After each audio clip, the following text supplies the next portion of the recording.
मेरो काम हेर्नु नि आजको काम हो के हो भन्दाखेरि चाहिँ रोज भेराइटी हुन्छ नि यत्रो गुलाब खालको कस्तो महँगो अनि अर्डर गरेको जति चाहिँ मैले पठाइदिएँ अनि यो दुईटा यस्तरी दुई कलर छ भनेको छ अब भाइ एउटै कलर पर्यो के पर्यो मलाई थाहा भएन अनि यो जेरेनियमलाई चाहिँ धेर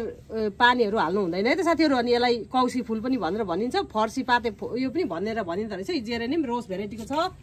अनि यो त डेजी भइगयो तर यो डबल खालको यस्तो डबल लेयरमा हो है त साथीहरू अनि अब केलेन्चो पनि रोप्ने सिजन आइसक्यो हजुरहरूले सानो गमलामा पनि रोप्नु सक्नुहुन्छ धेरै ठुलो भनेको 10 इन्चीको गमला दिनु सक्नुहुन्छ है साथीहरूले सबै कोपिला लागेको छ धेरै नै छ मसित सेलमा पनि धेरै नै छ अनि यति चाहिँ मैले रोपेको छु साथीहरू हेर्नुहोस् त यो उब्रेको थियो कि मेरोमा अस्ति बिक्री गर्दाखेरि अनि यो पनि लिएर रोप्दिएको छु आज सार्दिएको छु यो क्रोसिन्ड्राको भेराइटी हो कस्तो दामी फुल्छ झप्प फुल्छ मैले धेरै यो कलेक्सन गर्नु खोज्दैछु एउटा मात्रै भेटेको छु मैले यिनीहरू त पर्मानेन्ट हो अब जाडो लागेपछि डिसेम्बर जनवरीमा चाहिँ फुल्दैन है त अनि फुलिसकेर चाहिँ यो मधुमालतीलाई चाहिँ यस्तो गरेर निकालिदिनुपर्छ अनि बुस्सी भएर बसेको हुन्छ है त साथीहरू अनि यो क्रसिन्ड्रा भयो यिनीहरू त जहिले फुलेको गर्छ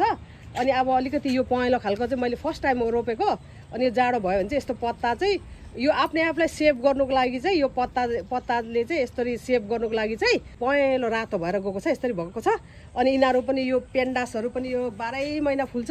अनि यो चाहिँ हेर्नुहोस् अस्ति मैले कलकत्ताबाट मगाएको यो कलर हो यो कस्तो अर्कै खाले कस्तो अर्कै स्टाइलले फुल्ने के अनि यसमा पनि अब जाडो महिना लागेपछि चाहिँ किराहरू लाग्छ त्यस कारणले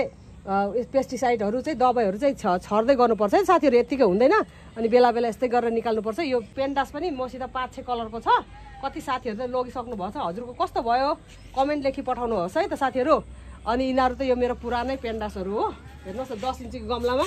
कस्तो बुस्सी भएर यसरी बसेको छ अनि मैले अब टाइम पाउँदा हेर्नु यस्तो फुल प्रेमी भएपछि के साह्रो बिजी भएको हो साथीहरू हजुरहरू पनि त्यस्तै हुनुहुन्छ होला नि यता गर्नु कि उता गर्नु कि के गर्नु झन् म त बिरुवा डेलिभरी गर्नु पनि पर्छ अर्डर पनि टिप्नु पर्छ